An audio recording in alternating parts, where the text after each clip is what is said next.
Commander Valith Sorn stood at the observation deck of Convergence. Priman watched the ships arrive one by one through the vast darkness of space. She had served the Kethari military for 60 cycles, and in all that time she had never lost a battle and never hesitated, and never felt anything close to uncertainty. The Kethari were built for war, and their forearms could wield weapons with deadly precision, and their scaled skin could withstand temperatures that would kill most species. And their minds were as cold and sharp as the blades they carried. But what made the Kethari truly dangerous was something else entirely. They did not feel fear. It was not bravery or courage or any of the soft words other species used to describe. Their warriors, the Kethari, simply lacked the neural pathways that produced fear, and this had made them the most effective soldiers in the Galactic Coalition for over 1,000 cycles. Valith turned away from the window as the door behind her opened, and Admiral Kethros entered with a data tablet in his upper hands. "The final contingents have arrived," he said, and his voice carried no emotion because Kethari voices never did. "Which species?" Valith asked. "The Selvari sent 300. Scouts, and the Kryn contributed 500 of their warrior drones, and the humans sent 200 soldiers." Valith's mandibles clicked in what might have been amusement. If she were capable of such a thing, humans, she repeated.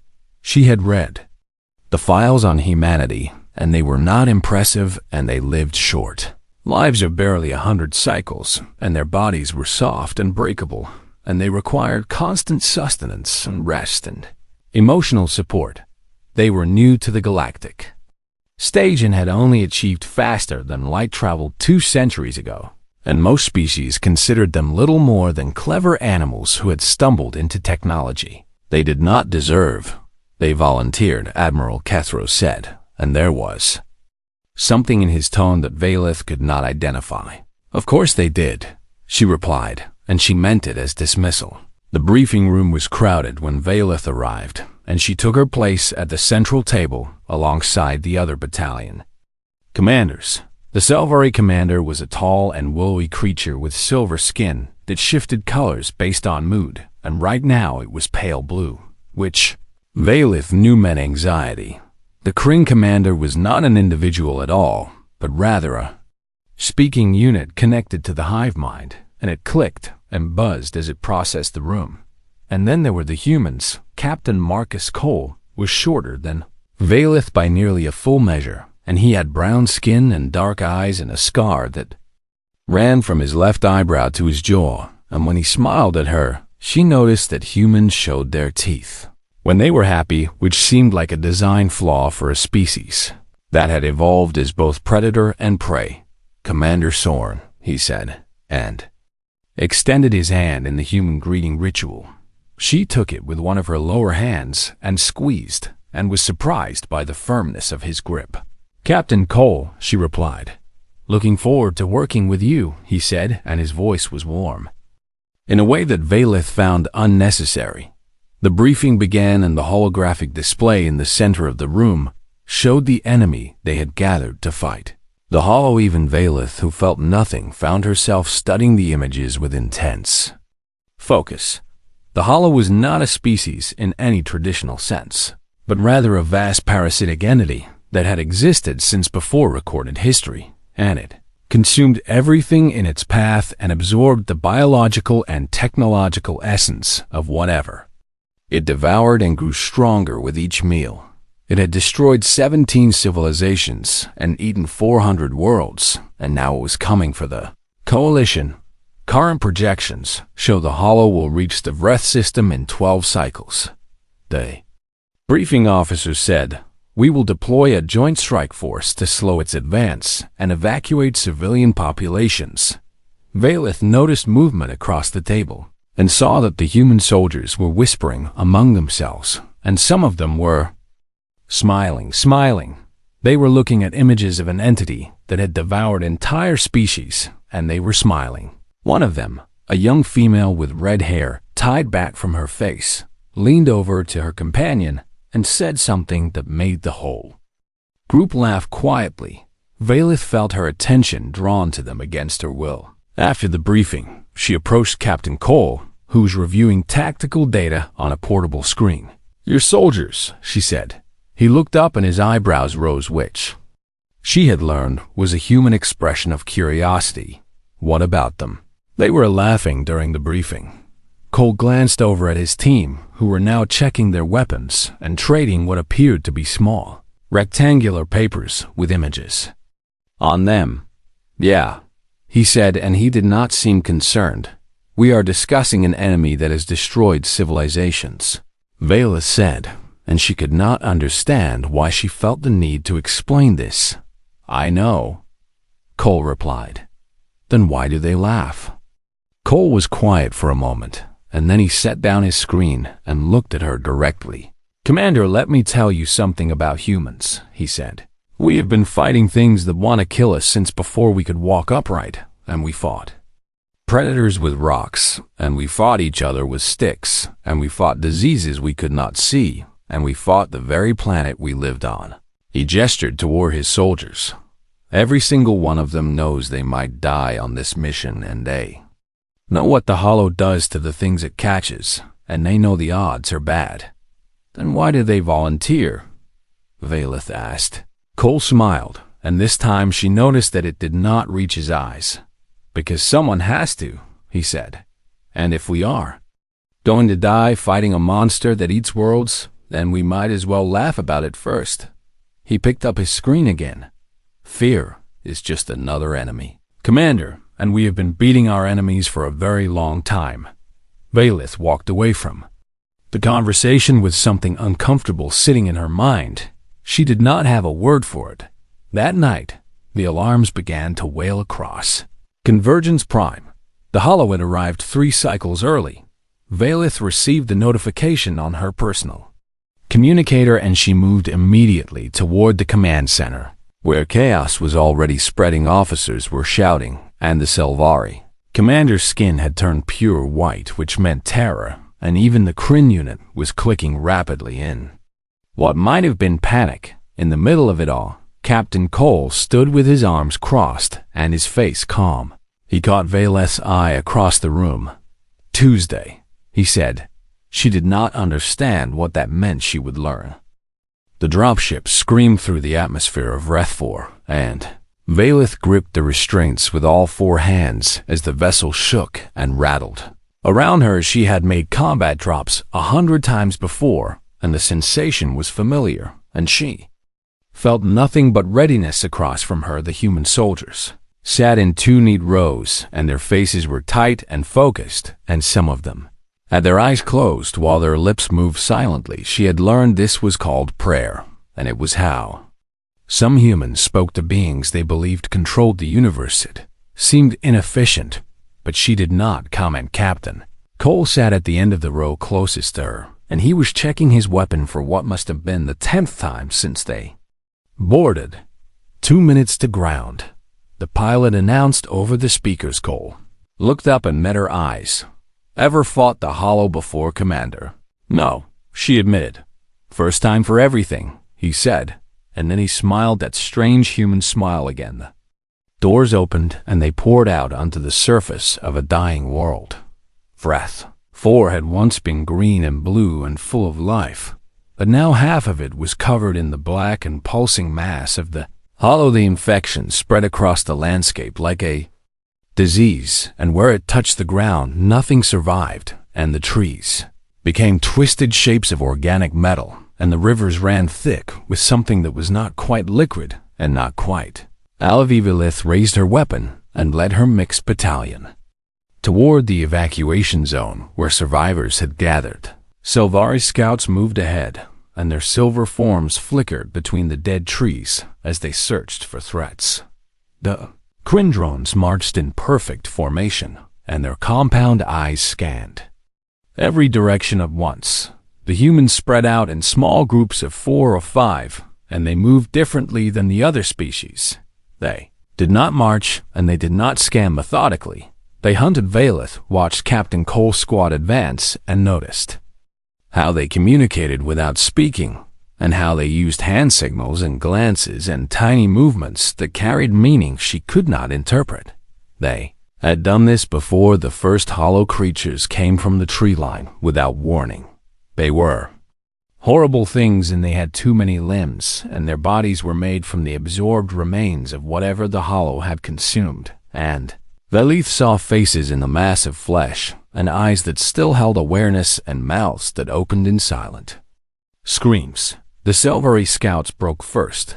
Their silver skin turned pure white, and they fled in every direction, and some of them ran directly into the hollow swarm, and were taken immediately. The Crindrones froze. The psychic static that the hollow projected overwhelmed their hive connection, and they stood motionless as the creatures swarmed over them and began to absorb their bodies. Velith raised her weapon and fired, and her shots were precise and deadly, and she killed 3 of the creatures in rapid succession, but there were hundreds of them. She looked for the humans, expecting to see them running or frozen or dying like the others. They were advancing. Captain Cole's squad moved forward into the swarm, and they fired their weapons in controlled bursts, and when a creature got too close, they switched to blades and fists and teeth. Velith saw a human soldier grab a hollow creature by what might have been its throat and slam it into the ground hard enough to crack the earth beneath.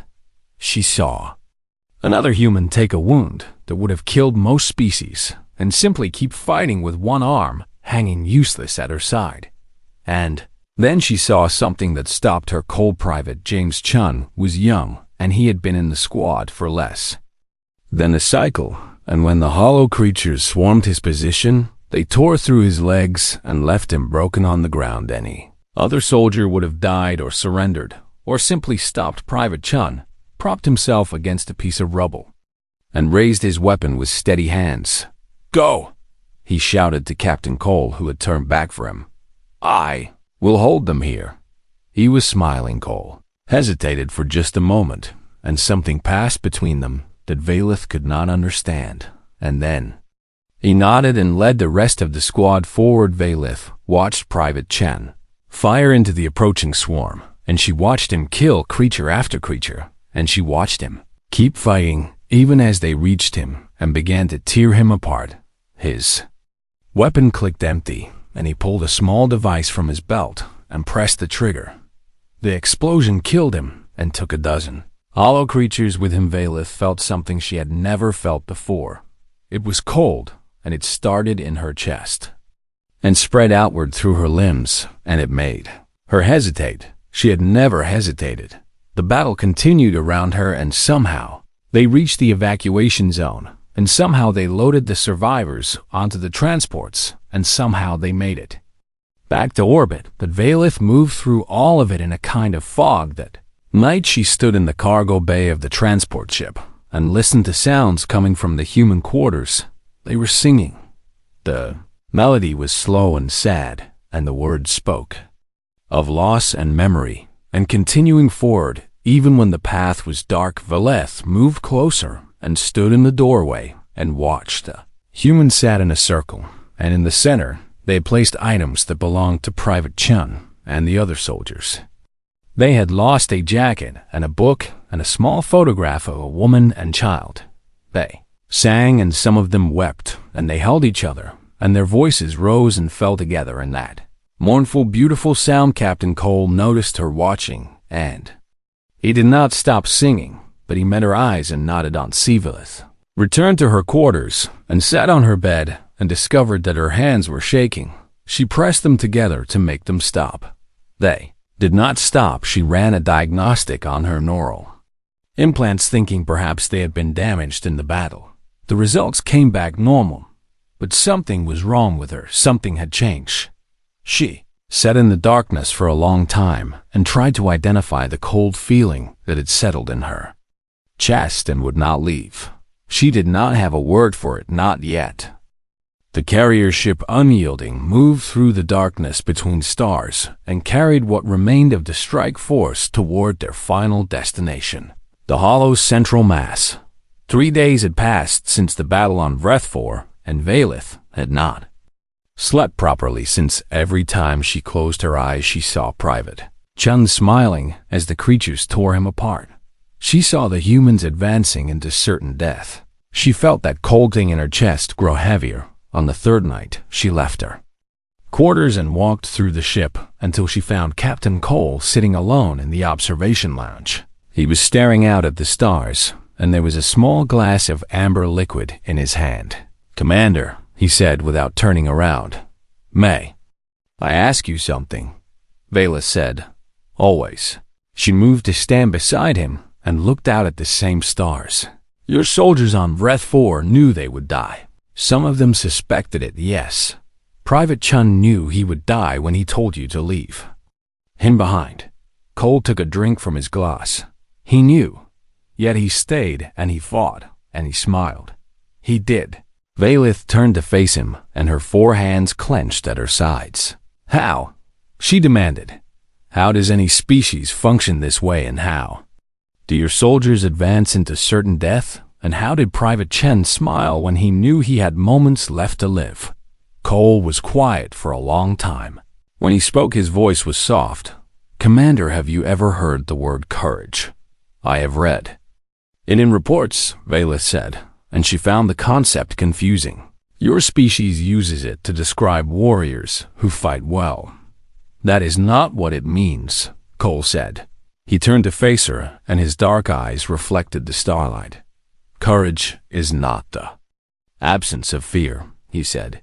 "Courage is being terrified and doing what needs to be done anyway." Valith processed this.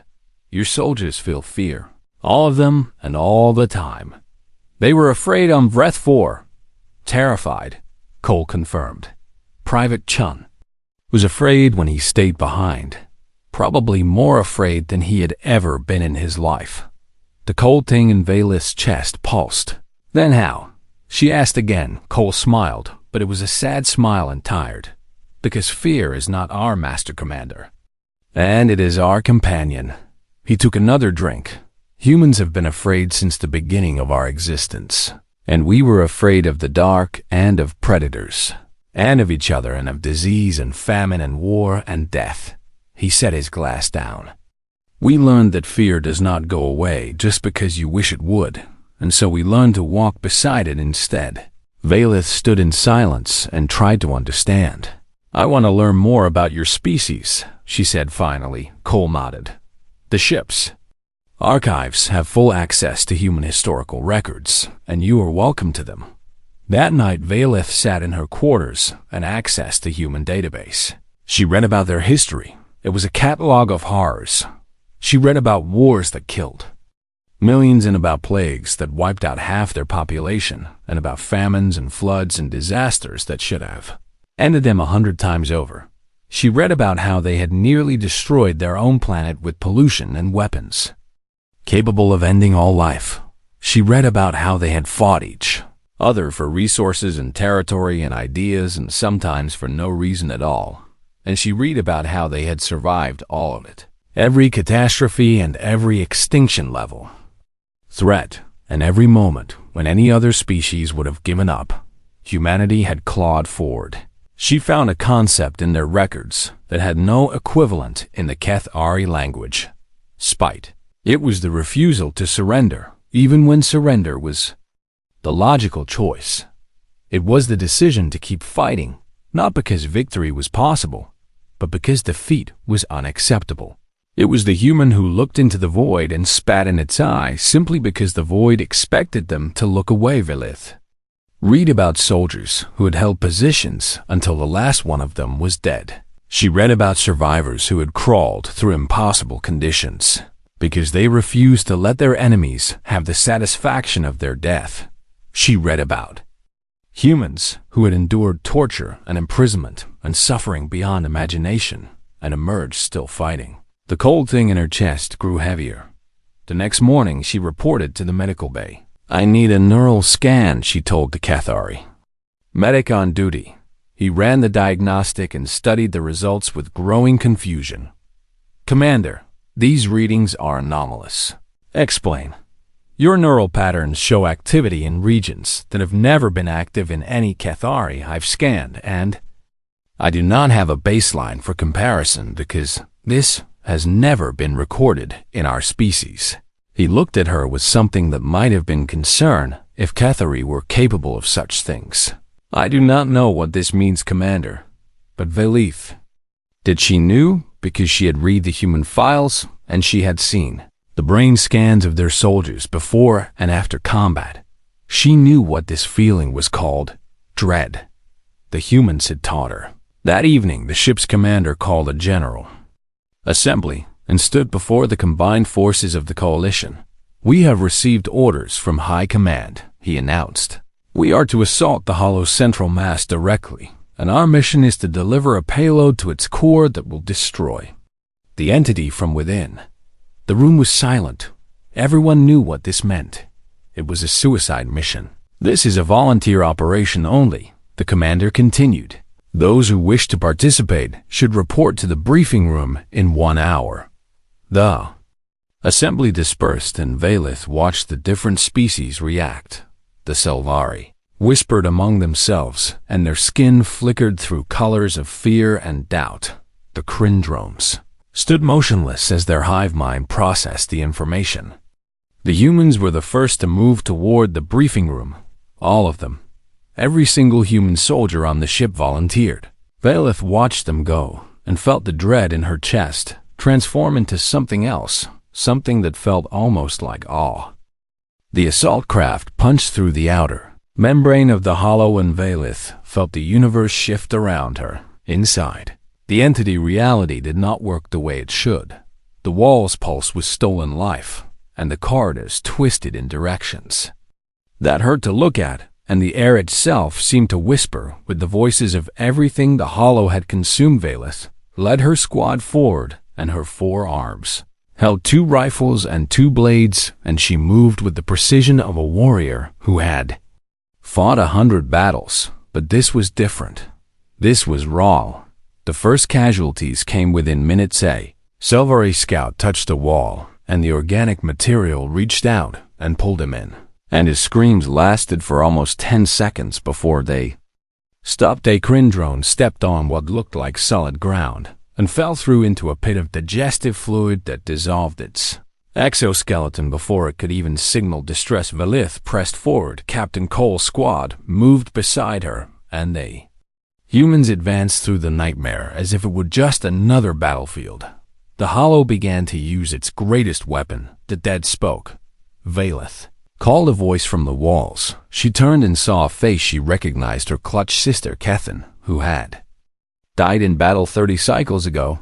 Velith, why did you leave me? The face asked, and it stretched toward her from the organic mass. Why did you let me die? Velith raised her weapon, but her hands would not fire. She could not fire at her sister's face. Human soldier grabbed her arm and pulled her back. It is not real, Commander. Private Sarah Webb shouted over the sounds of combat. The hollow takes memories and uses them against you, and it is not your sister. Webb raised her own weapon and fired, and the face exploded into organic matter that splattered across the floor. Move, Webb ordered. Velith moved, but the hollow was not finished. As they pushed deeper, the entity reached into the minds of every soldier and found the faces of their dead. A Selvari scout collapsed weeping as her mother's voice called to her from the walls. A Crindrone froze as it received signals that mimicked its hive queen, but the humans faced their dead and kept moving. Velith watched Captain Cole encounter a figure that emerged from the wall. It was a woman, and she held a small child, and they both reached for him with pleading hands. Marcus, the woman said, and her voice was soft and broken. Marcus, you promised you would come home, and you promised you would be there, and why did you leave us? Cole's face twisted in pain, and tears streamed down his cheeks, and his whole body shook. But he raised his weapon. I am sorry, Elena, he whispered. I am so sorry. And he fired. The figures dissolved, and Cole stood for just a moment with his head bowed, and then he wiped his eyes and checked his ammunition, and kept moving. How? Velith asked as she fell in beside him. How do you do that? Because I have to, Cole said, and his voice was raw. Because if I stop, then everyone who died to get me this far died for nothing. The core chamber was close now, and they could see the pulsing light ahead. But the hollow had saved its worst for last. Creatures that swarmed from the walls were not random collections of absorbed matter. They were soldiers, coalition soldiers, Valith saw. Tathari faces among them and Selvari bodies, and even human forms twisted into hollow puppets. They attacked with weapons and tactics and coordination because the hollow had absorbed not just bodies, but knowledge and skill. The final push became a massacre of Valith. Watch soldiers fall on every side, and the humans died beside the aliens, and everyone died together in that horrible place, a hollow creature that had once been a human. Soldier lunged at her, and she killed it with her blade, but another came, and another, and another. Captain Cole fought beside her, and his weapon clicked empty, and he drew his knife and kept fighting. "The detonator," he shouted, and pressed the device into her upper hand. "You have to reach the core. Come with me," she demanded. "I will hold them here." Those words, the same words Private Chun had spoken on Wrath 4, no. Valith said. Cole smiled, and there was blood on his teeth and a wound in his side that was leaking red. "Commander, I was always going to die on this mission, and so were you, and so was everyone else." He turned to face the approaching swarm. "The difference is I get to choose what my death means." A tendril from a hollow creature punched through his chest from behind. Cole looked down at it with something like surprise. Then he looked back at Valith. "Spite," he said, and he triggered the explosive charge on his belt. Blast cleared the path ahead and sent Valith tumbling forward, and she landed hard and tasted blood. And when she looked back, Captain Marcus Cole was gone. She lay there for a moment in the pulsing organic corridor. Dread in her chest was overwhelming now, and it threatened to crush her, and she understood for the first time what humans meant when they talked about the weight of fear. It would be easy to stop. It would be easy to lie here and let the hollow take her. No one would blame her. No one would know except she would know, and Cole would have died for her. Nothing in Chun would have died for nothing, and all the humans who had smiled in the face of annihilation would have died for nothing. Valith stood up. Her legs were damaged, and two of her arms hung useless, and she was bleeding from wounds she could not count. But she had the detonator, and she had learned something from the humans. She had learned what to do with fear. She walked toward the light. The core chamber was vast beyond comprehension. It stretched in every direction and pulsed with a light that was not light, and hummed with a sound that was not sound, and at its center floated the mind of the hollow, a nexus of stolen consciousness. Billions of absorbed lives, screaming in unified agony. Valith limped toward it, and the detonator felt impossibly heavy in her remaining functional hand. The hollow spoke to her. Cathari, its voice came from everywhere and nowhere. "You are damaged and alone, and your companions are dead, and your mission has failed." Valith kept walking. "I offer you peace," the hollow continued.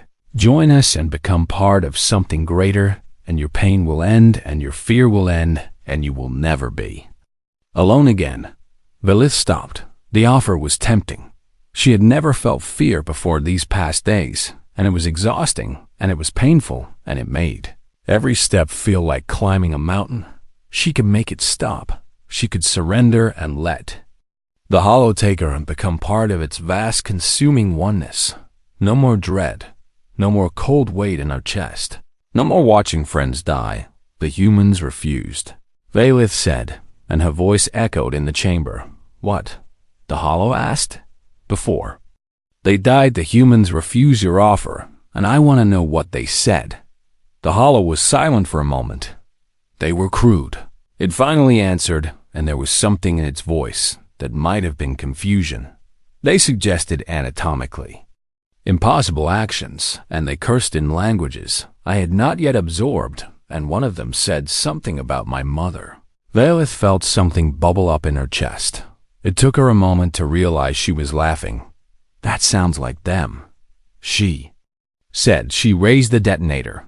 "No," the hollow said, and its voice lost its calm and became something urgent. "You will die, and your species will mourn you, and everything you have done will be meaningless." "Probably," Valith agreed. "Then why Valith thought about Captain Cole and the way he smiled even when he knew he was dying. She thought about Private Chun holding the line so his friends could escape.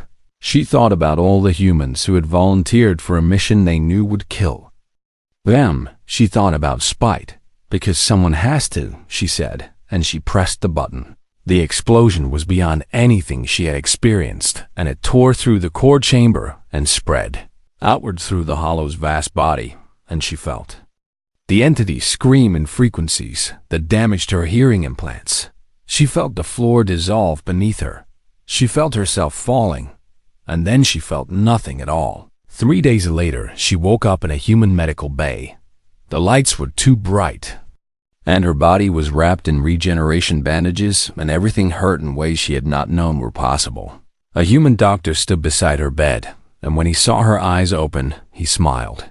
"Commander Sorn," he said, "welcome back."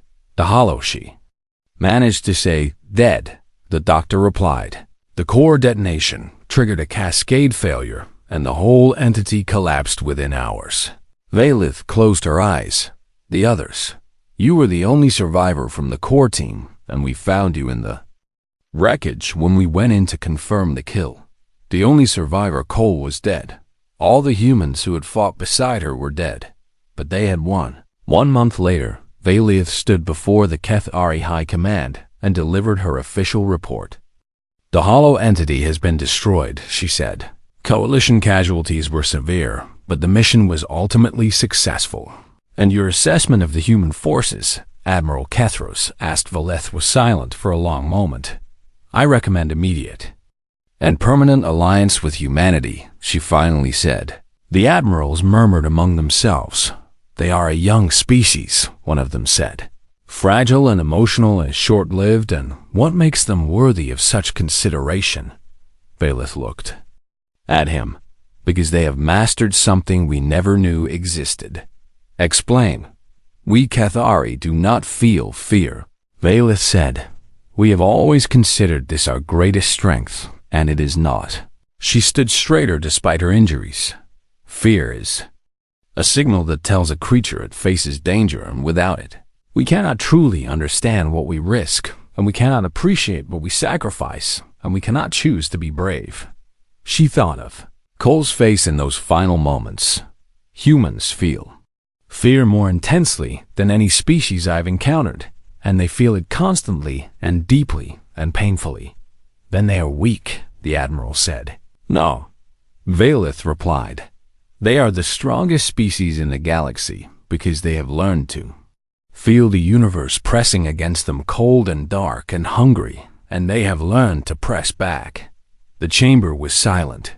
"They taught me to feel dread," Valith continued, "and I suspect I will feel it for the rest of my life, and I am grateful." 6 months later, Valith traveled to Earth. She had never seen a blue sky before, or felt wind on her scales, or heard the sound of birds singing in trees that had not been twisted by alien consumption. She found the memorial she was looking for in a city called Washington. It was a long black wall covered in names and humans. Stood before it, weeping and touching the carved letters and leaving flowers and small objects at its base. Valith read the inscription at the entrance. "They gave their tomorrows for our todays." She walked along the wall until she found an empty space, and she stood there for a long time. A human woman approached her and looked up with curious eyes. "Did you lose someone?" she asked. Valith thought about Captain Marcus Cole. She thought about Private James Chun. She thought about Private Sarah Webb and all the others whose names she had learned and whose faces she would never forget. "Yes," she said. The woman nodded, and there was understanding in her eyes. And she reached out and touched Valith's arm gently. "I'm sorry for your loss." She walked away and left Valith alone with the names. Valith placed her hand on the cold stone and felt the dread rise up in her chest. As she did not fight it, she let it come, and for the first time in Kethari recorded history, one of their kind wept. The tears were strange and foreign, and they burned her scales in ways that were not entirely unpleasant. She understood now why humans did this. It was not weakness. It was acknowledgement. It was the price of caring about something enough to lose it. She stood there until the sun began to set, and the sky turned colors she had no names for, and the wind carried the sound of children laughing somewhere in the distance. Captain Cole had been right. Fear was not the enemy. Fear was a companion, and Valith had finally learned to walk beside it. She turned away from the memorial and walked into the fading light, and somewhere in the stars above the galaxy continued to turn, and new threats gathered in the darkness, and there would be more battles to fight and more friends to lose. But that was tomorrow. Today, she would grieve, and tomorrow she would stand up and fight again, because that was what the humans had taught her. That was what it meant to be brave. Not the absence of fear, but the choice to move forward anyway, one step at a time, into the unknown together.